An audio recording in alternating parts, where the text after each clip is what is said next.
Bonjour à tous, j'espère que vous allez bien. Bienvenue dans un nouvel épisode du cycle de conférences de Women in Design. Aujourd'hui, j'accueille Anne-Marie Sargueil, qui est la fondatrice de l'Institut français Ah, pas la du fondatrice. design. Pardon? Pas la fondatrice, ça a été fondé en 1951. Ah d'accord. Bon, la présidente alors. Tu vas, tu vas nous raconter tout ça. En plus, je me suis fait la remarque parce que j'ai souvent dit fondatrice, et Camille qui nous crée nos merveilleux flyers chaque mois, et elle avait bien mis présidente. Et je me suis dit, mais c'est vrai, c'est présidente. Bon, ok, autant pour moi. En tout cas, merci d'être là. Simplement pour raconter un petit peu et vous rappeler ce que c'est déjà Women in Design et le cycle de conférences. Donc, Women in Design, nous sommes une association qui mettons en avant Si vous pouviez couper juste vos micros, je me permets de désactiver le son. Voilà. Donc, on fait la promotion vraiment du métier du design et des femmes aussi dans l'industrie du design. C'est vraiment notre leitmotiv. On a à peu près 2 ans d'âge, donc on est encore assez jeune, mais on est hyper active. Et chaque mois, on accueille donc un expert ou une experte du design à nous partager sa vision du métier ou un projet, en tout cas quelque chose qui peut encore plus nous inspirer et nous donner envie d'avancer. Voilà. Ça, c'était pour la parenthèse, pour notre introduction. Anne-Marie, je te laisse la parole. Raconte-nous déjà, qu'est-ce que l'Institut du design français? Alors, je réactive ton son. Voilà, normalement, tu as le son qui est... Alors, attends. Voilà. Yes. À toi. Alors d'abord, merci beaucoup de m'inviter parce que c'est quand même un honneur. On est gravé dans le marbre, si je puis dire, puisque le digital, il est permanent. Donc, si tu l'enregistres, eh bien, on pourra le partager avec d'autres. Je fais un petit coucou à celles que je connais et à qui je dois tellement de choses que j'ai pas de mots et je veux pas tomber dans le compliment, mais Béatrice, c'est pas n'importe qui, je peux vous dire. Donc, Béatrice, elle est plus que partie prenante dans l'aventure de l'Institut français du design. Si je fais un petit recul, pas un petit retour en arrière, puisqu'on va parler d'histoire, et tu m'as bien dit que l'Institut, c'était plus important que moi, et tu as bien raison, parce que c'est comme ça que mais c'est comme ça que je le vis, c'est comme ça que je le vis. Moi, j'ai une ambition démesurée parce que je peux me per donc je dois être humble. Je veux dire, faut, avec Janus, on joue toujours sur cette double polarité. Donc plus j'ai d'ambition, plus je suis humble, plus c'est grand, plus c'est beau et mieux c'est. Et moi, j'ai cette phrase qui me suit: «Nous sommes des nains juchés sur les épaules des géants», donc je ne cherche que des géants. J'ai pas le temps de m'occuper des petits. Alors, quand je dis des petits qui sont petits, vous savez très bien ce que ça veut dire. Alors je vais commencer par quelque chose qui va pas vous plaire à vous les femmes. L'institut, c'est d'abord un homme. On est OK avec les hommes, hein. D'ailleurs, on a eu souvent des hommes Alors, dans c'est nos pas que réunions, tout ça, je hein. doute, mais On est très inclusive, hein. c'est quand même une vision d'homme. C'est ça ce que je veux dire. D'accord. C'est une OK. vision d'homme, c'est-à-dire un homme qui a voulu s'inscrire dans l'histoire, un homme qui a voulu ils ont besoin de créer, les pauvres, ils ont déjà toutes les femmes qui sont tellement plus créatives qu'eux tout au quotidien, il faut bien qu'ils compensent. Donc il a voulu faire une œuvre et il l'a fait de façon très intelligente et là, je retrouve tout ce que ma formation en sciences humaines me permet de partager, c'est qu'il y a chez les hommes qui sont dans l'univers de la création, ce que Jung appelle la dimension anima.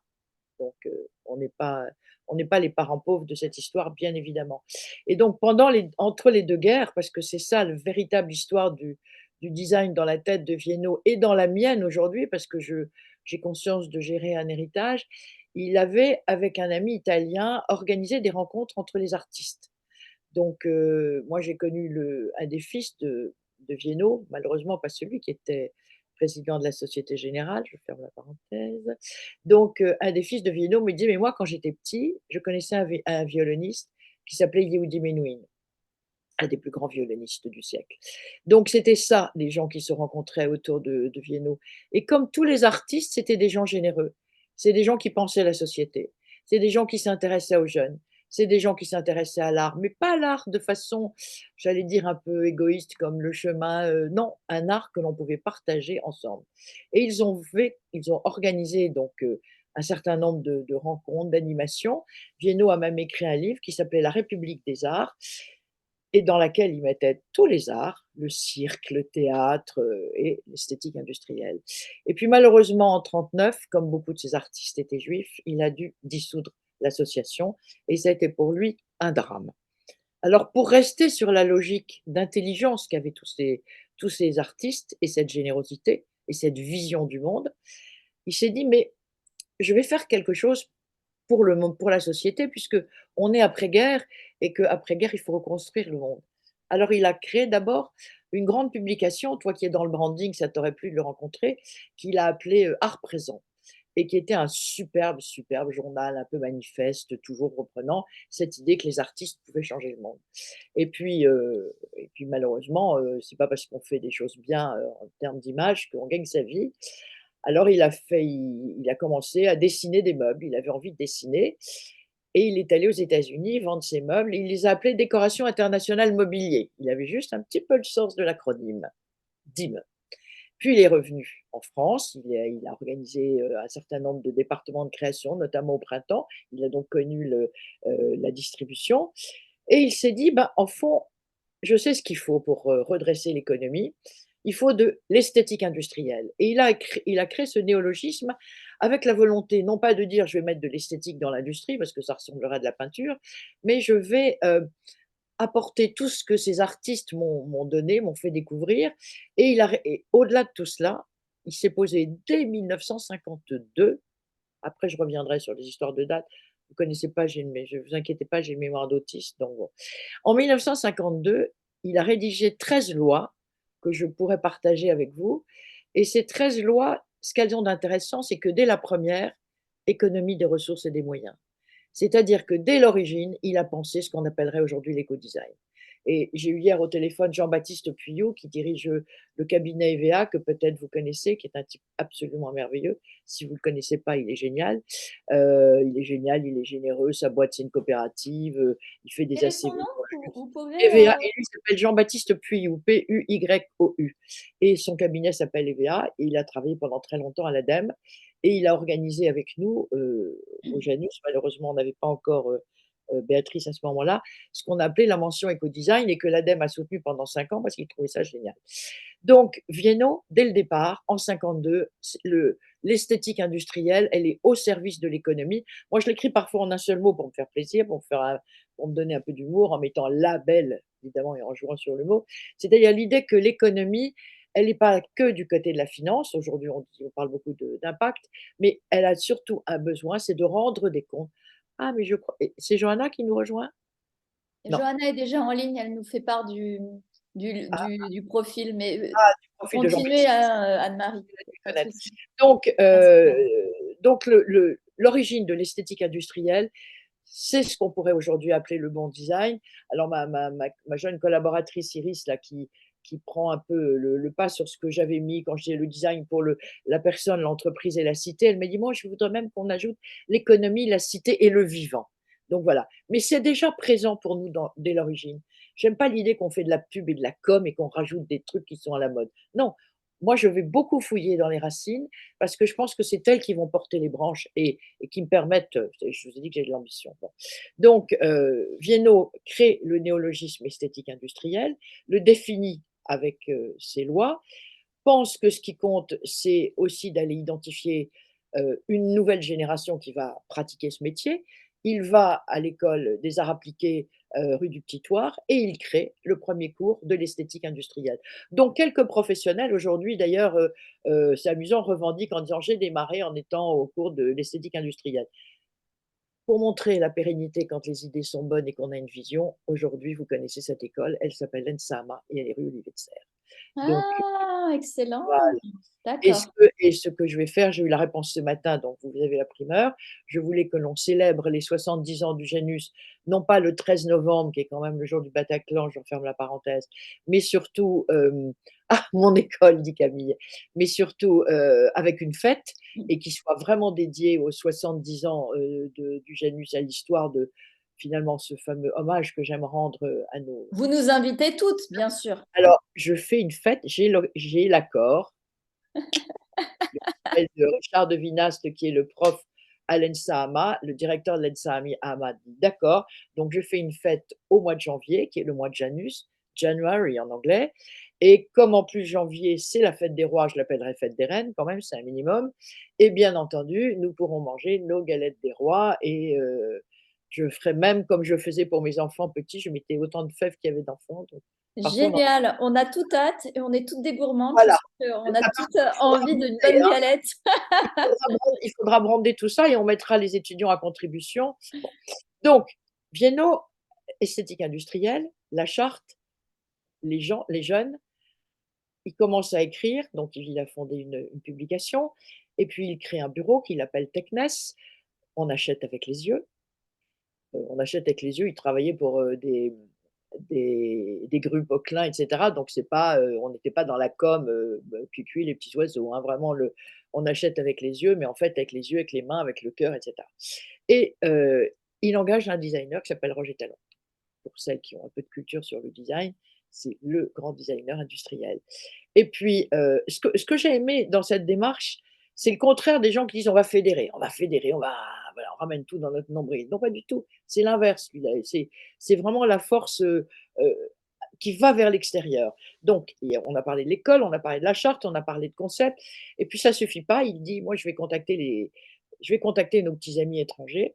À l'époque, je crois que Churchill avait décidé que les entreprises qui innovaient, seraient accompagnées fiscalement et donc il réunit tous ces gens-là à Paris dans un grand événement qui est devenu la base et si vous allez sur leur site, vous verrez qu'il y a le nom de Jacques Viennot, du VDO, qui s'est appelé entre-temps Exceed et qui s'appelle maintenant VDO, World Design Organization, et qui est l'ONG qui regroupe toutes les organisations de promotion du design, d'éducation, etc. Malheureusement, l'élection du board a eu lieu il y a quelques jours et nous avons perdu, il n'y a plus de Français au board. Anne Asensio s'est présentée, elle n'a malheureusement pas été élue et c'est vraiment très dommage. Alors d'autant plus dommage évidemment que avant le VDO, ça s'appelait l'ICSID, on parlait français. Bon, tout ça, on l'a abandonné. On ne va pas mélanger les conversations. Et je trouve très dommage que la langue française, qui, comme chacun sait, la culture précède l'économie, n'ait pas eu plus de défenseurs dans ces organisations internationales. D'autant plus que Viennot ne reprenait pas les propos de Napoléon, mais on sait que Napoléon disait, je crois qu'il n'y a pas trop d'anglo-saxons qui nous écoutent, les anglo ah, il y a une anglaise avec Johanna. Les Anglais sont des boutiquiers. Donc c'est vrai que les Anglais sont beaucoup plus forts que nous dans le branding, dans le retail, dans tout ça. Et Viennot voulait dire, mais non, le design, c'est pas que pour faire vendre, c'est surtout pour amener une belle économie pour les gens, qui passe bien entendu par un service rendu à la société. Et C'est c'est une pour ça expérience, voilà, effectivement. et c'est pour ça, je vous enverrai la fresque que j'ai réalisée pour les 70 ans de l'Institut, donc qui était il y a 2 ans et j'avais mis plein de petites anecdotes. J'ai eu la chance d'appeler des gens qui m'ont répondu tout de suite. Ça, c'était la magie des planètes s'alignent, comme on dit aujourd'hui et j'ai appelé Pierre-Étienne Fertschak, qui est un des professeurs de l'ENSAMA. Je ne sais pas si, Camille l'a eu, puisqu'il était plutôt dans le produit et je lui dis: «Mais, tu peux me donner une anecdote à propos de» Jean Partenay, qui était un des grands profs de l'ENSAMA. «Dis-moi quelque chose à propos des grues Poquelin», qui étaient quand même vraiment, une référence à l'époque. Il a dit: «Bah, c'est très simple. Le designer de Poquelin, il y avait 2, Roger Talon, Jean Partenay» et j'ai donc mis cette petite phrase. Le président de Poquelin a dit à Partenay: «Je n'aime pas votre style, monsieur Partenay, mais continuez de dessiner des pelles parce que j'en vends beaucoup». Et je trouvais ça absolument génial parce que c'est ça le design, c'est d'avoir une finalité et un succès. Et s'il en vendait, c'était pas seulement parce qu'il gagnait de l'argent, c'est aussi parce que ça répondait à des tas d'enjeux et Dieu sait si les contraintes sont importantes pour des produits dans la cité. Viennot a continué à être un homme de terrain et il s'est dit: «Mais je vais réunir des chefs d'entreprise». Quand moi j'ai fait un petit passage à l'institut, Vous êtes j'étais rentrée dans l'Institut, Anne-Marie. je suis rentrée sans être rentrée. Mon père, à un moment donné, a présidé cette association parce qu'il avait rencontré Jacques Viennot et qu'il le trouvait, formidable et que mon père était industriel et qu'il avait plein de choses à apprendre. Il n'avait pas été sélectionné, donc il s'était demandé pourquoi et du coup, il s'était rapproché de tous ces gens-là. Il n'avait pas été sélectionné dans les produits qu'il faisait. À l'époque, c'était des aspirateurs et des moulins à café, bref et ils avaient une secrétaire qui partait en congé maternité, il voulait pas dépenser d'argent sans doute. Il savait que sa fille en avait pas besoin parce que moi l'argent m'a jamais vraiment intéressée. Je viens d'une période où on achetait un chemisier par an, on trouvait ça génial. Voilà, bon, pas comme ma fille qui change toutes les 3 secondes, qui revend tout, qui rachète, qui je sais pas. Donc moi je vis pas dans ce je n'ai pas vécu dans ce monde-là. Donc comme je n'ai pas vécu dans ce monde-là, j'avais pas besoin d'argent et je pouvais rendre service à mon père qui me disait: «Passe l'après-midi, tu me rapporteras le courrier, tu verras si» voilà. J'ai eu un petit passage à l'institut, mais qui m'a passionnée et qui m'a permis ensuite d'être recrutée chez Raymond Lévy. Ouais, Mais donc si je 26 passages, aujourd'hui, vous êtes président. Oui, mais j'ai fait d'autres choses entre-temps. C'est juste que ça m'a donné suffisamment d'intérêt. Moi, je me suis intéressée, par exemple, à l'usine nouvelle d'Eau Carrée, Moins sexy tumeur, mais je me disais chaque fois qu'il y a une com qui est intelligente, qui parle des gens et cetera, je vais contacter les gens. Je les contactais, ils venaient s'inscrire dans le label à l'époque et c'est comme ça que je me suis fait un peu une culture et un intérêt pour, bon. Mais revenons sur, l'origine de l'institut, c'est pas fini. Viennot s'est dit: «Je vais réunir des chefs d'entreprise parce que j'ai pas envie d'avoir des idées tout seul, j'ai envie qu'elles soient partagées».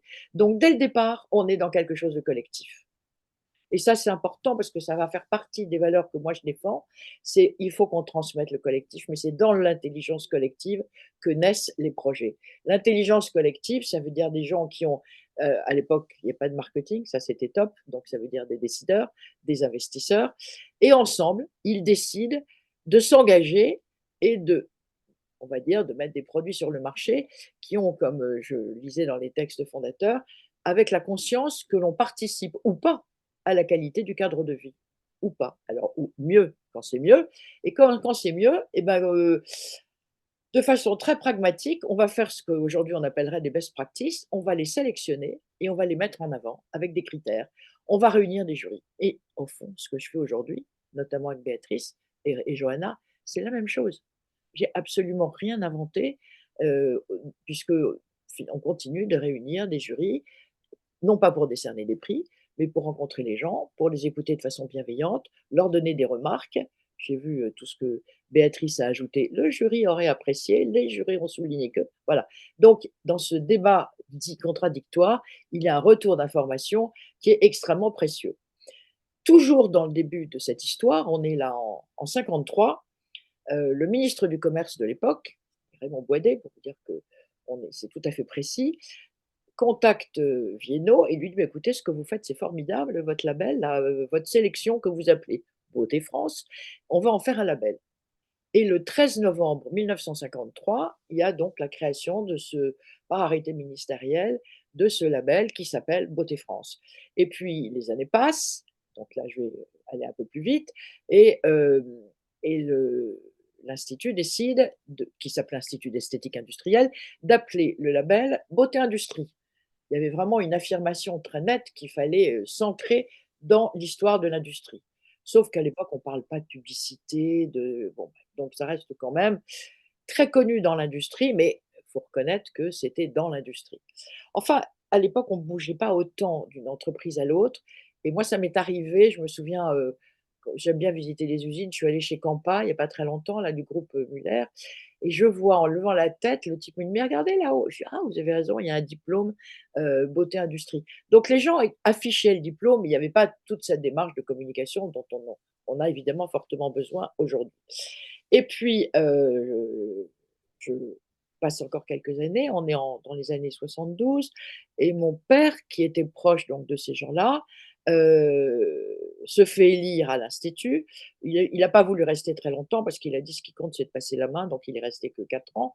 Pendant les 4 ans, il a trouvé, sa fille quand même un peu bonne poire qui allait, entre 2 cours de psycho à Nanterre, regarder ce qui se passait, à l'institut.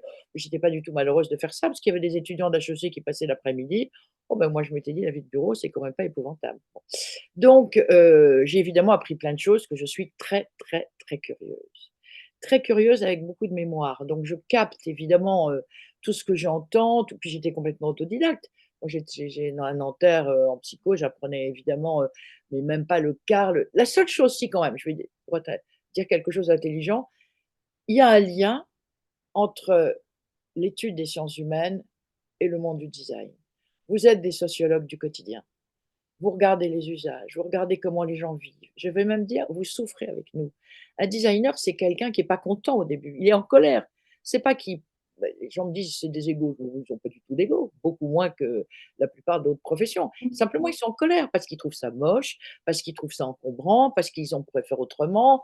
On pourrait le mettre voilà, on pourrait repenser, on pourrait reconcevoir et ça les rend, oui, ça les rend en colère, mais j'adore cette colère parce que c'est la colère qu'on pourrait avoir quand on voit que les gens ne s'entendent pas entre eux, quand il y a pas de relation, quand il y a et cette vie humaine fait que vous êtes des observateurs de la vie quotidienne et de la relation humaine, avec toutes les interfaces qu'il y a entre les produits, les expériences, nos espaces de vie et cetera.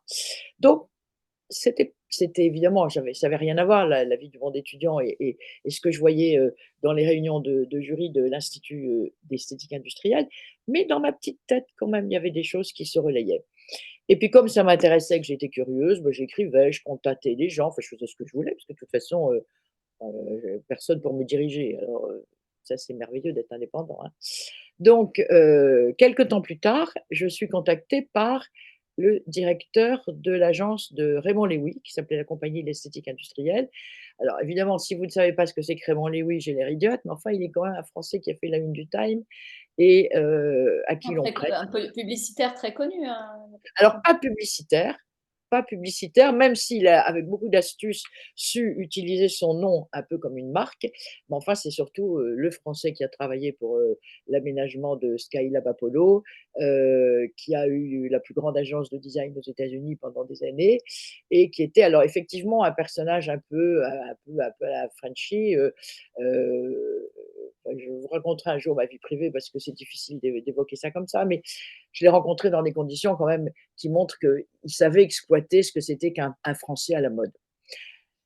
Et donc Raymond Lévy avait une société qui était, la plus importante aussi en France et celle, au sein de laquelle, a démarré, un jeune graphiste qui s'appelait Patrick Vessière et puis qui a créé Dragon Rouge, un autre graphiste qui s'appelait Francis Messler et qui a été le patron de Landor en Europe, voilà et il y avait 3 départements. Un département qui était sur les transports et les trains et cetera, y compris, étrangers. Je sais qu'il y avait, la compagnie, des Pays-Bas et puis, partie produits avec des produits qui ont été exposés au MoMA et une partie importante sur, le graphisme, avec des logos qui sont encore présents, hein.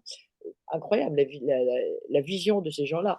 Donc, des logos, des packaging bien sûr et un peu le début du qui commençait parce qu'il y avait une nouvelle structure économique avec, la distribution, donc un peu ce qu'on appelle aujourd'hui le retail design. Ça a été une expérience formidable, et puis comme je suis d'une génération où on cherchait pas de job, bon ça je pourrais pas dire ça aujourd'hui, donc on m'appelait pour me demander, de faire une mission. Moi je disais oui, parce que je trouvais ça passionnant et puis en général on me demandait: «Oh bah oui, ça va durer 2 3 mois», puis comme ça se passait bien, ça durait à peu près 1 an et j'ai fait ça pendant quelques années et ça m'a amenée à travailler dans des cabinets ministériels, donc j'ai énormément apprécié. Évidemment, parce que le cabinet ministériel, ça veut dire l'intérêt général, c'est le service public et dans les cabinets, les gens sont assez vifs, c'est assez sympa. C'est une ambiance intéressante, surtout les sujets politiques. J'étais à l'économie, à l'industrie et puis j'ai vu des gens formidables, des gens, modestes qui étaient là dans leur bureau, faire des petits boulots, le mieux possible. A après j'ai changé d'avis, je suis devenue un peu raciste. Je n'aime pas les fonctionnaires. Voilà. Vous nous avez fait peur aussi, Et l'espace d'un instant. c'est le seul racisme que j'ai, mais je dois dire que j'ai du mal à m'en séparer. J'essaie de progresser, j'essaie de progresser. Parce que justement, j'ai vu des gens formidables, mais ceux que je vois, c'est pas ceux-là. Moi, je vois des gens au ministère de l'économie qui comprennent rien au design, qui ont des idées toutes faites, qui ne voient que des gens qui pleurent, donc forcément ils ont une vision du design pauvre, hem, en plus je suis pas une chasseuse de subventions, donc de toute façon, je ne voilà, je vais à toutes les réunions, moi, quand même, je suis, quelqu'un de responsable, donc je vais à toutes les réunions, je participe et cetera, mais j'ai pas d'admiration. Moi, j'ai besoin d'admirer, je vous expliquais que j'avais besoin de monter sur les épaules des géants et les géants, pour moi, ils sont du côté du design, y compris les étudiants, y compris les gens qui ont des projets de diplôme. Alors justement, quand j'ai été élue, heu assez soutenue par la profession parce que j'avais un prédécesseur qui était un peu mondain, qui faisait pas grand-chose. Donc j'ai été soutenue par, quelqu'un qui s'appelait Jean Linviot, qui venait de créer, le SDI, qui est devenu Créapol, mais qui était quand même vraiment plus avec un autre état d'esprit. Et puis un ami designer qui avait fait ses études à l'ECAL en Suisse et qui avait une vision, un peu différente quand même de ce que je voyais en France. Enfin tout ça, c'était formidable. Évidemment, ils étaient tous contents à l'idée qu'il y ait une nana qui plonge et cetera. Ce qui me valait régulièrement, ça va vous faire sourire, quand je prenais des rendez-vous, j'attendais sagement, on me regardait plus ou moins et on me dit: Non, j'ai rendez-vous avec le président de l'Institut français du design». «Bah oui, c'est moi». «Oui, non, mais moi j'ai rendez-vous avec le président», parce qu'à l'époque on mettait pas au féminin. On disait que Ah le oui. féminin, c'était la femme de je sais pas quoi. Alors chaque fois ça se terminait et je m'énervais, je disais: «Vous voulez que j'aille me mettre une moustache dans les toilettes?» Enfin bon, bah, j'étais furieuse parce que j'étais pas prise au sérieux, voilà. Et j'étais vraiment pas prise au sérieux, hein, je peux vous dire. Avec en plus, toutes les histoires que je raconterai pas ici et que vous pouvez Ah écouter. vous pouvez, hein. Plus On est ou moins entre croisées, nous, non, hein. mais je me suis fait sauter dessus par un connard. Ah quand même, hein? Ouais, D'accord. je vous donne des subventions si vous me il me l'a répété au téléphone, ce qui est quand même d'un érotisme total. Bon, enfin bref. Alors donc, je n'ai pas eu de subvention de ce monsieur, bien évidemment. Bref, je reviens. Moi, je n'ai eu que des gens qui m'ont fait des cadeaux autour de moi. Alors, il y en a une qui est là, qui pourra en parler, qui s'appelle Béatrice Mange. Béatrice Mange, quand elle anime, un jury, du Janus et qu'il y a, 16 personnes autour d'elle, qu'il faut leur demander de se taire sans leur dire de se taire, mais qu'il faut leur rappeler qu'il faut écouter, qu'il faut noter, elle le fait, mais vous n'imaginez pas. Après, elle leur demande de remplir des bulletins de vote qu'elle ramasse et elle fait une synthèse, mais vous n'imaginez pas à quel point c'est intelligent. Voilà, donc moi je suis entourée de gens, mais je vous dis, que des géants, parce que les autres, j'ai pas le temps. Donc des gens qui sont généreux, visionnaires, intelligents. Ce qui fait que l'Institut français du design, pour moi, c'est une œuvre. Et comme c'est une œuvre, alors vous pourriez me dire, vous, les designers, une œuvre, c'est comme un objet, ça se design. D'accord, je suis prête à vous écouter. D'autant plus que ce qui m'intéresse, c'est évidemment cette nouvelle génération. Donc dès que j'ai été élue en 84, je me suis retrouvée avec les designers qui m'ont dit: «Ah, tu nous vires, esthétique industrielle». Oui, bien sûr, je vire esthétique industrielle. Donc on va s'appeler Institut français du design industriel. Après, j'ai même viré industriel pour être encore plus ouvert sur le service et cetera. Et puis j'avais des amis à l'époque, qui, dirigeaient des grands groupes de pub et qui me regardaient avec un peu de snobisme. «Ah bon? Mais le design, ça s'enseigne? Il y a des designers?» Oh là là, je me dis: «C'est pas possible, on a vraiment une image, il y a vraiment une image qui va pas du tout».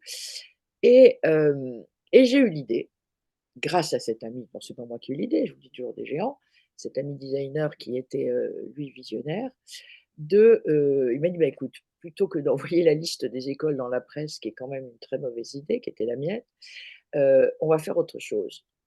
Il y a à la fin de la scolarité, une véritable réflexion de la part des étudiants sur le monde de demain, mais de façon réaliste et comme ils ne copient pas ce qui existe déjà parce que ça n'aurait pas d'intérêt, on va inviter les écoles à choisir les meilleurs travaux de diplôme. C'est leur intérêt de montrer les meilleurs, évidemment. L'étudiant n'est plus un étudiant quand il est diplômé, il est déjà un professionnel, même s'il a mais on a peut-être un rôle à jouer parce qu'il n'est pas tout à fait, il n'est pas encore tout à fait intégré dans la société. En général, ils n'avaient pas de boulot. Alors à l'époque, parce que vous n'avez pas connu ce temps-là, béni des dieux, comme ils passaient leur diplôme en juin, ce qu'ils faisaient en général en juillet-août, je peux vous dire, c'était surtout de partir en vacances. Mais et pas forcément de chercher un job parce qu'ils le trouvaient assez facilement, on va dire, à la rentrée. Cependant, j'ai suivi le conseil de cet ami designer qui s'appelait Philippe Turin et on a contact à l'arrache, bah, le fameux monsieur qui s'est mal conduit quand je lui ai proposé ce projet, heu, il m'accompagnerait sous condition, donc il n'a pas eu les conditions, donc je n'ai pas été accompagné. Donc j'avais que quelques jours pour décider de lancer ce prix et d'ailleurs, c'est Anne-Marie Boutin qui m'avait invitée à déjeuner, qui m'a dit: «Vous devriez faire un prix pour les étudiants parce que finalement, c'est ce que vous faites à l'institut et ça serait une bonne idée». Donc on décide de faire le Janus de l'étudiant, mais sans moyens, sans rien, hein. Mon bureau faisait 11 mètres carrés, j'ai mis les tables debout. À l'époque, je bossais avec, Jean Bousquet à Nîmes, qui avait un nouveau projet sur les ateliers de Nîmes avec Jean Nouvel, Wilmotte, enfin que des gens évidemment intéressants, Norman Foster, Richard Rogers, je vous passe. Et je connaissais Stark. Donc Stark vient dans le jury, on a un bon jury, on n'a que des gens qui comptent, on a le numéro 2 du design de Renault, ça, vous allez voir que c'est important.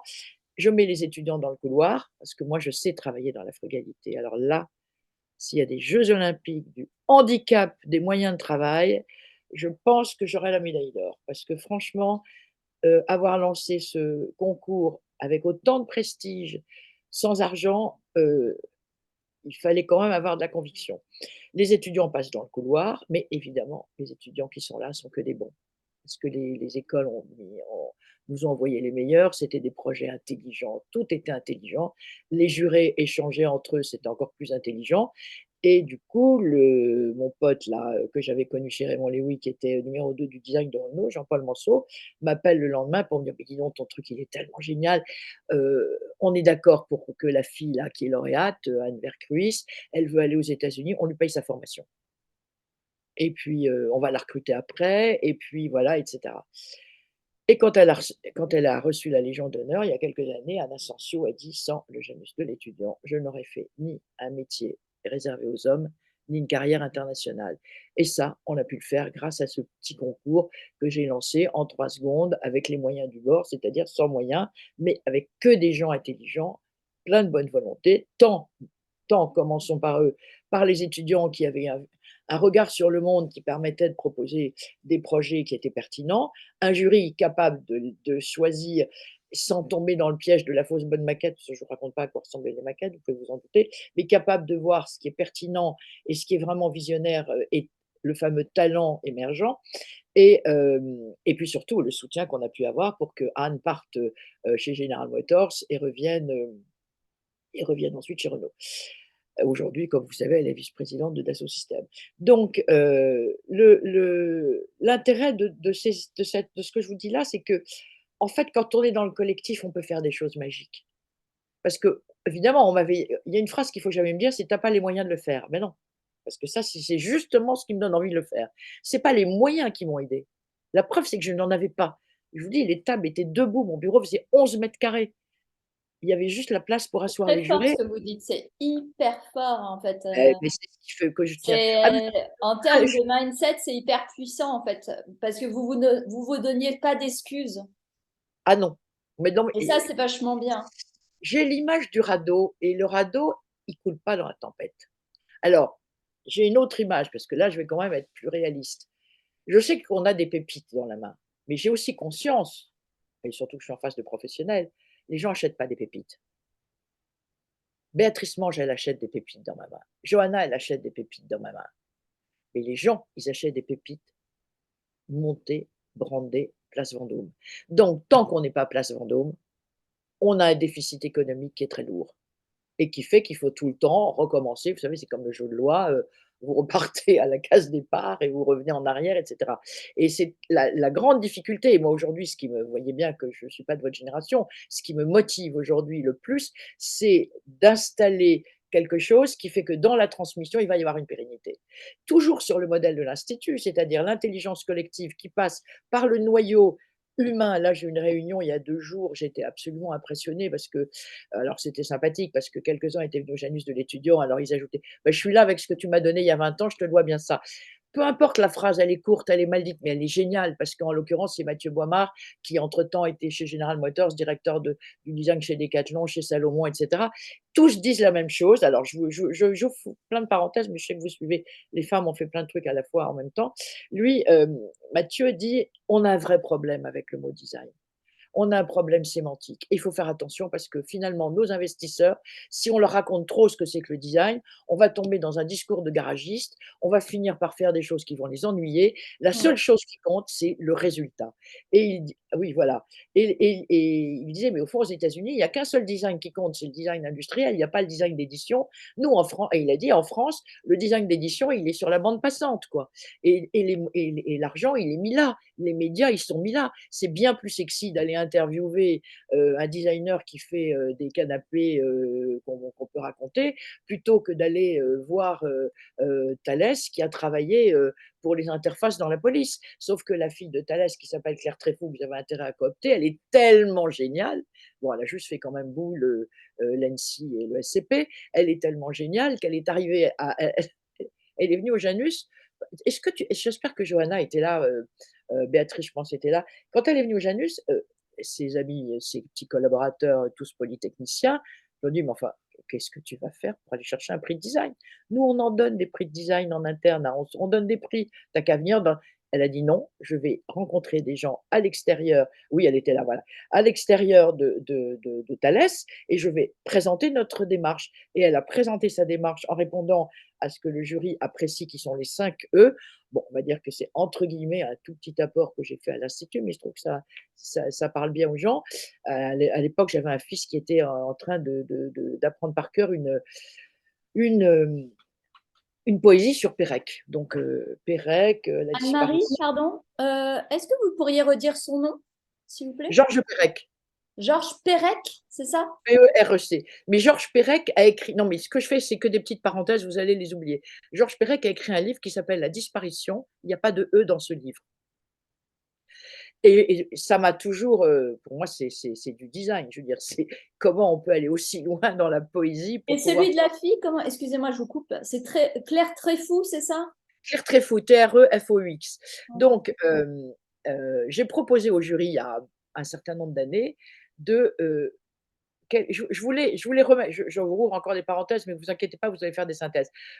Je sentais que si je mettais les lois de Viennot entre guillemets, en pleine actualité, ça parlerait pas aux gens parce que c'est quand même un langage désuet. Il l'a écrit en 1952 et je voulais pas qu'on se moque de lui. Je voulais pas qu'on me dise: «Eh, c'est» oui, mais quand vous regardez ce que c'est génial, mais si vous faites pas le recul qui convient, c'est quand même, pas évident. Puis je peux pas donner les 13 lois comme ça aux membres du jury, bon. Alors j'ai fait un truc très pragmatique là, un truc, pragmatique, comme savent faire les femmes.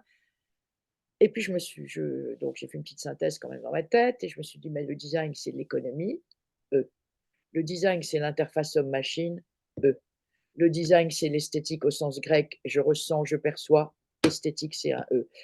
Et le contrat social, c'est l'éthique, c'est un E. Et ce qui est la la synthèse, on va dire, un peu éloquente de l'ensemble de ces critères, qui est l'émotion». Donc, vous trouvez pas quoi? Mais je vais vous donner ce qu'on fait Les par 5 E sont ah ben les fondamentaux. 5 que je vous raconterai parce que c'est alors et aujourd'hui, le jury, tout ce qu'il voit, que ce soit l'interface de Thalès, que ce soit un robot ménager, on n'en voit pas beaucoup, que ce soit, aussi on peut dire le domaine du mobilier, c'est un produit industriel comme un autre, un chariot élévateur, un dispositif médical, un centre commercial, voilà, Johanna nous les rappelle, répond aux enjeux des 5 E. Alors bien sûr que l'ergonomie du couteau Laïol ne va pas être tout à fait la même que, le chariot élévateur, mais on est bien qui ne doit pas, éviter les TMS, comme on dit, les troubles musculo-squelettiques, mais bien évidemment, heu, il y a des sous-critères dans ce référentiel. Donc, je pensais à Claire Tréfou. Ce qui est intéressant, c'est qu'on a là quelqu'un qui fait un travail d'une grande qualité, très humain et elle dit d'ailleurs très souvent, je pense à ce que j'ai appris chez Boulle parce qu'il y a, cette relation très concrète, aux matériaux, à l'espace de vie, à la bon bref, elle vient présenter sa démarche, elle obtient le Janus et comme la fille est géniale et qu'elle est, à mon avis, ambitieuse et humble, les 2 à la fois, hem, alors maintenant je vous la fais courte, elle a un tel succès au sein de Thalès, qui lui ont augmenté son budget, qu'elle a pu recruter, que tous les gens qui la regardaient, Thalès, la police et cetera et qui voulaient pas venir, elle a maintenant des gens de l'ENSI qui ont qu'une envie, c'est de rejoindre son équipe. Son équipe est tellement importante, elle s'est présentée pour avoir le budget de la sécurité des JO et elle l'a obtenu. Voilà. Donc quelqu'un qui suit son bonhomme de chemin avec une vision, avec du talent, avec de l'expertise, avec la volonté d'être dans l'intelligence collective, il peut gagner très, très fort. Et je pense qu'aujourd'hui, on va avoir des chemins comme ça menés par, alors j'espère de plus en plus c'est pas ce que je me dis: «Est-ce que c'est parce que ce sont des femmes?» Oui, c'est parce que c'est une femme, parce qu'au début, elle n'a pas été prise au sérieux. Parce que les polytechniciens qui étaient à côté d'elle, ils ont dû lui demander: «Mais tu fais quoi là? C'est ah bon, ah bon, tu fais ça? Tu» Moi j'entends tout le temps cette réflexion d'étonnement, mais c'est formidable que les gens soient étonnés. «Ah bon? Ah ça aussi c'est du design? Ah d'accord, ah mais c'est bon, Ils ont fait un pas de D'ailleurs, côté. une des missions de Women in Design, c'est aussi de redéfinir le design. Les gens ne savent pas réellement Alors, ce que c'est. ah bah, pas du tout. Alors, ce qui a été dit il y a 2 jours, je vous livre, c'est tout frais, hein. Mathieu Boimard, il faut absolument qu'on réfléchisse à la sémantique du design parce que finalement la seule chose qui intéresse, en tout cas l'investisseur, c'est la finalité. Ça m'apporte quoi? Après Victor Dalluin que connaît bien Johanna qui est dans le jury, mais qui aussi, lui il a fait l'ISD donc il est un peu technicien et surtout il a bossé chez Bic, chez Decathlon, enfin comme tous les gens de l'ISD et finalement il est assez jeune d'ailleurs, il a pas 40 ans. Il a créé sa boîte et il a fait un radiateur en béton, enfin un radiateur très particulier qui évidemment est génial, enfin surtout quand il en parle, mais qui en plus mérite évidemment d'être un radiateur, superbe et économie d'énergie et compagnie. Et il a dit: «Mais moi, quand je dis que j'ai eu le Janus, personne ne sait ce que c'est, personne ne comprend et tout. Par contre, quand je dis que mon produit, je l'ai designé comme la cocotte sève, comme les abribus Décathlon, comme le bleuet Camping Gaz, comme les bouteilles Castelli et cetera». On s'aperçoit qu'en comparant, en montrant que le design, il est dans cette transversalité qui lui permet d'aller dans tous les domaines, dès qu'il y a de la conception, finalement, les gens disent: «Ah oui, d'accord». Alors, ils m'ont tous évidemment dit: «Maintenant, ton discours, c'est uniquement par l'exemple. C'est d'événementialiser ce qui est populaire». Je vous répète comme un perroquet ce que j'ai entendu, hein. D'événementialiser ce qui est populaire, pour ne pas donner ce sentiment que le design est élitiste. Que ça coûte de l'argent, c'est pas le problème, évidemment que ça coûte de l'argent et heureusement. Moi, je leur dis toujours aux gens qui viennent me voir: «Ah oui, mais est-ce qu'on peut faire des économies?» «Oui, vous allez faire des économies, mais d'abord vous allez mouiller votre chemise, hein, ça c'est le début. Après on pourra commencer à parler sérieusement. Tant que vous mouillez pas votre chemise et que vous êtes là à l'affût de: «Est-ce que l'État peut me donner ci ou ça? Est-ce que je vais être défiscalisé?» vous n'êtes pas dans votre projet. Faites un pas de côté et donnez-vous les moyens. J'ai envie de leur dire comme à moi, donnez-vous les moyens. Donc mes petits collaborateurs là de l'autre jour, là je dis collaborateurs parce que c'est sans eux je n'avancerais pas, ils sont quand même extrêmement motivés par, l'ambition de votre profession.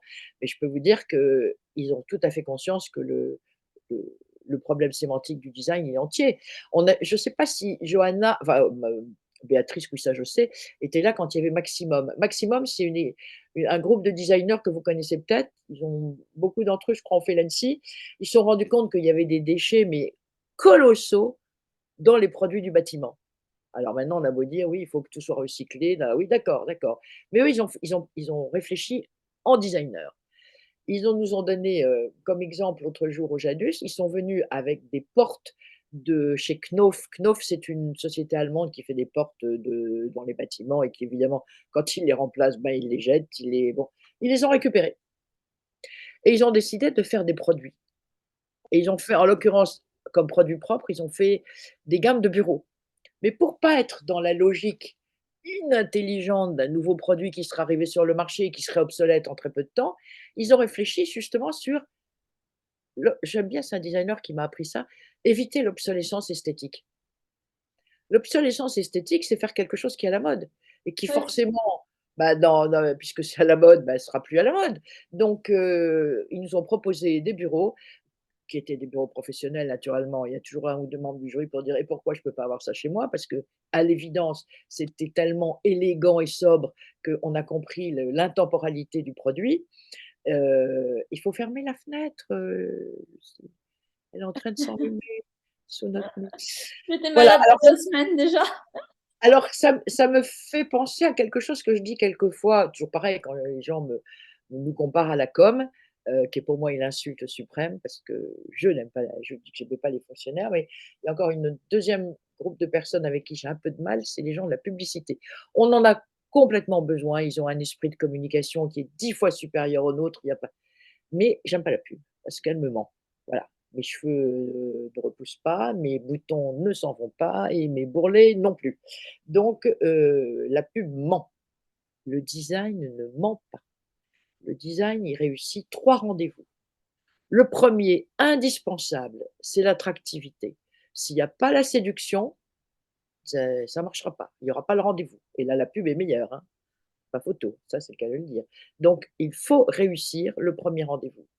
Être capable de faire comprendre, ça c'est ce que le branding traduit très bien, tous les services, tous les avantages, toute l'expérience de la promesse. Le deuxième rendez-vous, il y a que le designer et quelques ergonomes, mais en tout cas on a perdu les gens de la pub, c'est tenir la promesse à l'usage. Ma grand-mère, elle disait: «J'en ai pour mon argent». J'adorais cette phrase. Voilà, j'en ai pour mon argent. Ça veut dire ce que j'ai acheté, c'est vrai, c'est bien. Ils ont dit que c'était simple? Oui, c'est simple à utiliser, c'est pratique. Je gagne du temps, cette fameuse colère qu'ont les designers de: «C'est moche, ça prend trop de place». Oui, justement, ces contraintes-là, elles ont été, résolues. Et le troisième rendez-vous, alors là, il y a vraiment que les designers pour arriver à faire une telle synthèse de toutes ces contraintes. Le troisième rendez-vous, c'est: je respecte le non client, je respecte la planète, je respecte l'autre, je respecte celui qui va pas m'acheter, pas m'utiliser, mais qui ne doit pas me subir. Donc ça, c'est ces 3 rendez-vous, ça fait un cahier des charges extrêmement complexe, mais c'est le vôtre. C'est celui que vous challengez. Alors pas tout seul, bien sûr, parce que vous allez avoir besoin de la R&D, vous allez avoir besoin de toute l'intelligence et tout le savoir-faire de l'entreprise, mais n'empêche que la démarche, c'est bien une démarche que le designer heu, peut prendre en charge. Et puis peut-être la dernière chose que je pourrais vous dire qui est dans mon observation, c'est qu'aujourd'hui, je pense que parmi nos interlocuteurs les plus attentifs, on va trouver les gens de la RSE.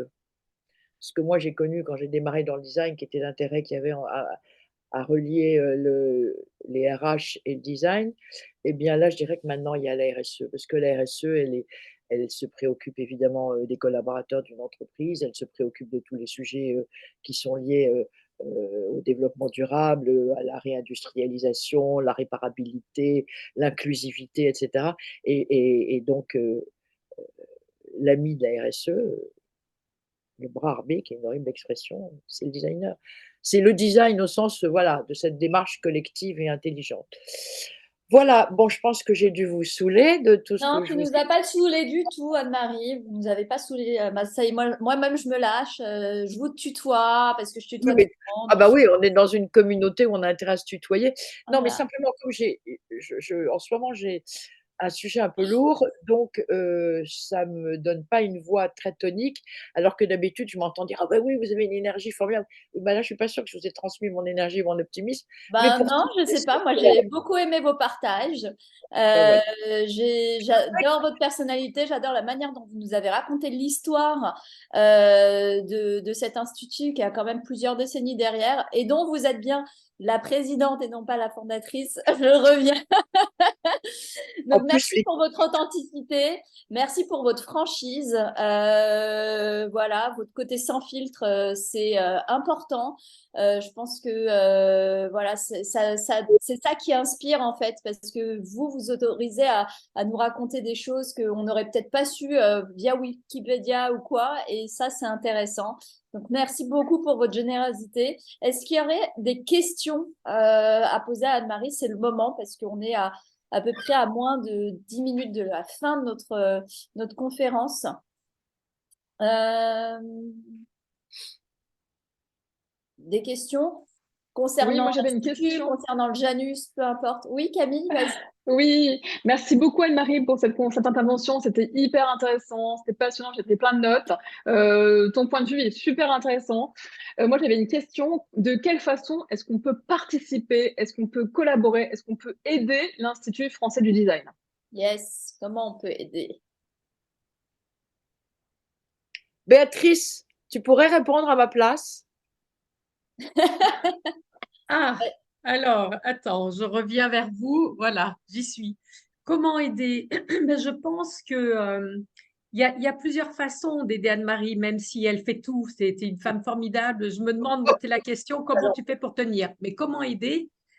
C'est apporter votre contribution en tant que designer, c'est-à-dire donner vos avis. Euh, Peut-être aussi, comment dirais-je, encourager Anne-Marie en l'aidant à travailler sur des thèmes bien spécifiques, notamment qui ont attrait aux résultats des jurys, des séances de jury, etc. Il y a tellement de choses. Je pense qu'Anne-Marie je suis pas qualifiée pour dire tout ça. Je pense que toi, Anne-Marie, c'est toi qui as la réponse. En ce qui concerne, voilà, la communication, Johanna vient de donner la réponse, hein. voilà. C'est la communication, la notoriété, republier, donner de la visibilité. Alors, la notoriété, la visibilité, pour moi, elle partira toujours de la qualité du contenu. Donc, le fait de proposer C'est ça. une aide et une réflexion, et Dieu sait si Camille, elle sait à la fois y communiquer et réfléchir, parce que je, je suis ses posts assez régulièrement, comme elle le sait.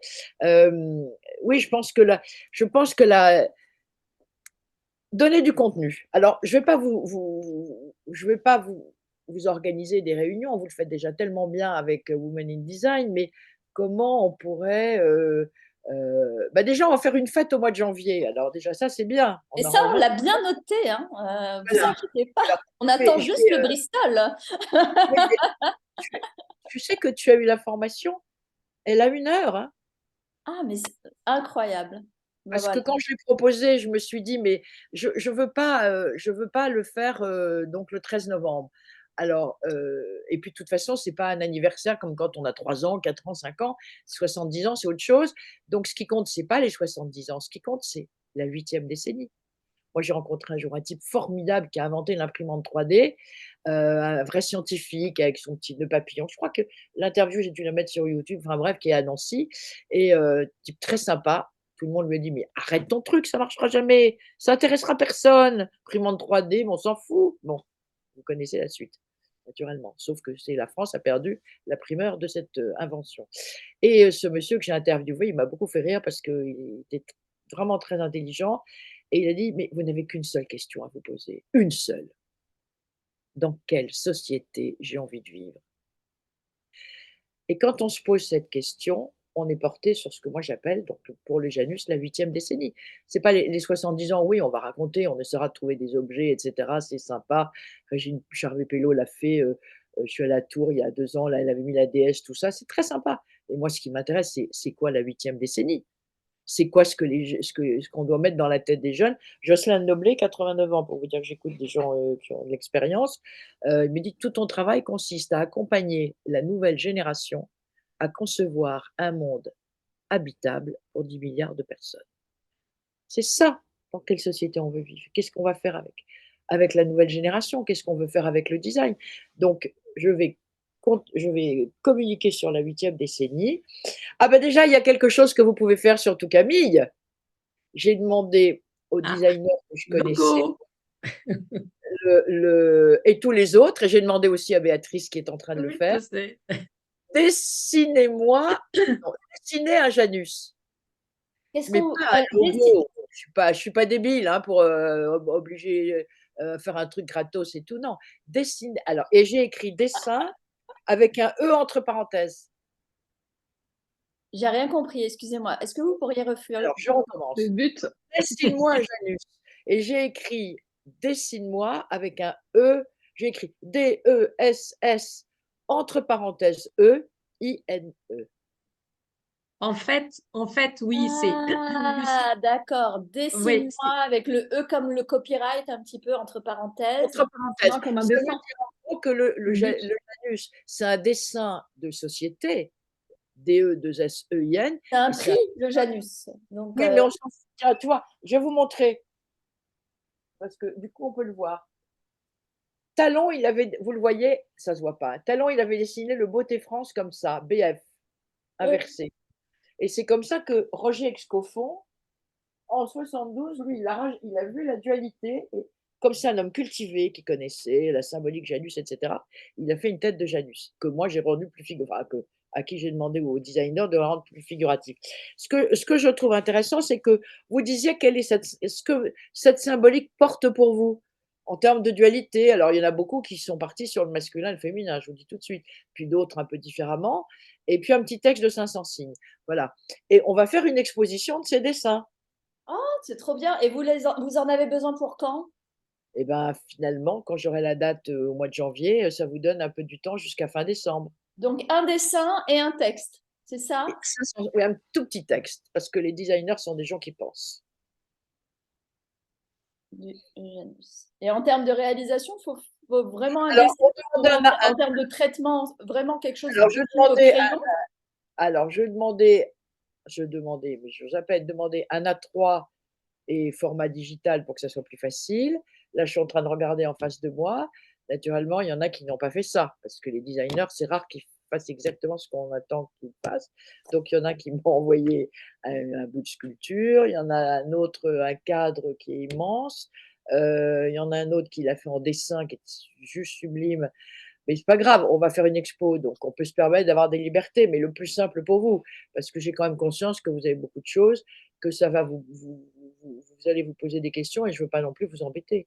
Mais je pense, Anne-Marie, que tu vas avoir quand même besoin, quand chacune va t'envoyer un dessin, tu vas peut-être aussi avoir besoin de rationaliser, enfin de tout remettre sur un… Alors c'est ce qu'on a fait avec Michel l'autre jour, il a photographié les fameux cadres et les fameuses sculptures que j'avais reçues. Bon, il y en a que 4-5 hein, qui ont débordé. Et puis, donc, on va, non seulement on va les exposer, mais je ferai un petit livret parce que c'est ça qui est sympa. Il faut que ce soit une fête. Avec Et un donc, peu il y a de peut-être quelqu'un de chez WID qui peut t'aider, justement, sauf si Michel le fait, bien évidemment, mais ça peut de faire chez partie des, ah oui! Ah ça bah peut oui. faire partie Ah bah des outils pour ah bah t'aider super! à Ah bah concrétiser tout ça, quoi, tu vois. et c'est tellement évident. Mais c'est Mm. tellement évident. Voilà une idée qui est très bonne. Oui, parce qu'après il faudra que ça soit joyeux quand même notre fête. Mm. Il faut qu'elle Ok, soit designée. super. Bon, bah alors on note déjà l'invite et ensuite Alors la date alors le la dessin, le dessin du Janus avec accompagné d'un petit texte légendé de 500 signes. Et on mais vous d'un envoie. Janus, hein, tu fais ce que tu veux. Il est je te rappelle, je te le rappellerai, Janus, c'est le dieu romain qui était sur les temples et selon son orientation, on savait que la ville était en temps de paix ou en temps de guerre. Il n'a qu'une seule tête. Il y a des gens qui disent deux têtes, vous avez le droit de les reprendre. Il n'a qu'une seule tête. Ah ben d'ailleurs, j'en ai un ici qu'on m'a donné. Quand on a donné le. Quand Jean Widmer, bon, je sens que je vais tout faire tomber parce qu'il servait à tenir des classeurs. C'est horrible ce que vous me faites faire. Quand Jean Widmer a reçu le. Oh, Jean Widmer, vous ne connaissez pas Jean Widmer. 93 ans que je suis allée interviewer chez lui. Jean Widmer, un dieu. Moi, j'adore les vieux monsieur. Donc, Suisse, il est suisse, donc rigoureux, Bauhaus, etc. Il se dit, mais en France, ils font n'importe quoi. Donc, il va y avoir du travail pour moi. C'est l'époque où on pouvait penser comme ça. Il arrive en France, il se rapproche des pouvoirs publics, il fait des tas de trucs. Au passage, il a fait la première identité visuelle du Centre Pompidou. Et puis, il a fait ce travail très intéressant sur l'autoroute. Et il s'est dit, mais les gens qui ne savent pas lire, il faut quand même qu'on leur dise que là, il y a des choses à visiter. Il s'est servi de toute la symbolique qu'il avait repérée au Mexique, donc il a fait des choses merveilleuses. Et il a fait le logo que moi je trouve sublimissime, enfin je ne suis pas dans le jury, mais j'ai le droit de donner mon avis, qui est le logo du musée d'Orsay. Et je lui dis, tiens Jean, ça serait bien que tu viennes présenter cette démarche au jury du Janus. Et il n'était pas content parce que, je sais pas, ils n'avaient pas fait ce qu'il fallait sur le plan de l'architecture, donc il ne voulait pas venir. Puis après, il me rappelle, il me dit: «Oui, je viens et je viens au Janus de l'industrie». Je lui dis: «Ah ben non, justement, en pensant à toi, j'ai enlevé le mot industrie et ça s'appelle le Janus». Et lui, comme un Suisse, il parlait lentement comme ça. Il balançait sa tête, il avait des cheveux gris, «Tu es coiffée comme toi, hein, Béatrice». «Je viens au Janus de l'industrie». «Jean, ça s'appelle Janus, pour te faire plaisir, j'ai viré le mot industrie, je voudrais absolument qu'on aille vers l'identité». Il m'écoute même pas, hein, qu'on aille vers l'identité. Je viens au Janus de l'industrie. Boum, je recolle le mot industrie derrière. Et au moment où il l'a eu, parce que il parlait doucement, lentement, comme un Suisse, les membres du jury, mais je me souviens, je m'étais retournée, on était dans un petit amphithéâtre, ils avaient la tête penchée comme ça en avant. Il y a des moments dans la vie, on entend des silences, on se dit: «Mais le silence, c'est plus fort qu'un bruit, quoi». C'est d'une telle intensité. C'était la présentation de Widmer. Et après, il y a quelqu'un du musée qui est venu et qui m'a offert ça. Mais je ne pouvais pas donner ça aux industriels, ils auraient fait une drôle de tête quand même parce que bon. Donc vous avez la symbolique de la petite barbiche qui est le jeune Janus qui regarde le futur et la barbiche plus longue qui est l'homme d'expérience qui regarde le passé. Alors Excellent. figurez-vous, je vais vous dire un truc, mais surtout vous le répétez. Alors là, pour le coup, vous le répétez pas, hein, mais je ne peux pas m'empêcher de le dire. Alors, vous savez que vous êtes enregistré, hein, Anne-Marie. Vous diffuserez pas. Il se trouve que le mobilier national. Non, bah alors je vais pas le dire. Alors, attendez, on va juste suspendre l'enregistrement. Quelques Voilà. instants. Donc, Et on va bientôt clôturer parce qu'il est déjà l'heure. c'est l'heure que vous alliez déjeuner. Voilà, que tout le Et on monde. termine sur la proposition de Camille de vouloir nous aider ensemble avec une chanson commune proposée par aussi Béatrice et évidemment par Johanna qui rappelle qu'il faut communiquer. Je pense qu'on pourrait réfléchir sur, vous pourriez faire une communication dans le cadre de cette soirée qui serait portée par toi, Lucie et Johanna et toutes celles qui veulent prendre la parole. Quel message on a envie de dire? Parce qu'on aura des journalistes qui vont être invités. Comme on n'a rien à leur vendre et qu'ils vont bouffer et boire, ils vont venir. Donc, c'est le moment de dire des choses. Des prises de parole libres. Exactement. Qui ne sont pas soutenues par les entreprises qui pourraient nous dire « Oh, elle a dit ça, elle n'aurait pas dû. » Non, en toute liberté, qu'est-ce qu'on a à dire? Eh bien, on va designer le message que vous aurez apporté. Parfait. C'est quoi la société dans laquelle on a envie de vivre? Ouais, exact. Quel impact on a envie de créer pour les futures générations, ouais. Et pour aussi la nôtre, aussi dans le présent. J'ai voulu choisir le Lensama parce que je me suis dit, Viennot, il a pensé l'avenir quand il a créé ce premier cours de l'esthétique industrielle, qui existe encore aujourd'hui, donc on est dans le temps long et on est dans la nouvelle génération. Donc on est vraiment dans pour moi, ce qui caractérise l'œuvre de l'Institut français du design. Génial. Merci beaucoup, Anne-Marie, pour votre énergie, pour toutes vos confidences. Comme quoi, les absents ont toujours tort. Hein. Le replay n'a jamais le même goût que le live. En tout cas, merci. On se retrouve le 20 décembre. Ça sera la dernière conférence de l'année 2023 avec un sujet aussi très intéressant. Une designer qui s'appelle Elodie Arnouk et qui est UX designer, mais aussi travaille dans une entreprise qui s'appelle les Napoléons, qui crée des sommets et qui a impliqué la méthode UX au sein des Napoléons pour refaire tout le process. Donc, je vous en dis pas plus.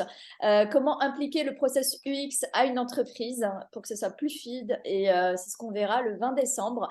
Bientôt, la com sera sur les réseaux sociaux et par mail. Donc, je vous dis à très vite et merci pour votre participation et votre présence. Bonne journée. Au revoir. Merci. Merci, Lucie. Merci. Au revoir. Au revoir. Merci beaucoup. Au revoir. Intéressant. Merci.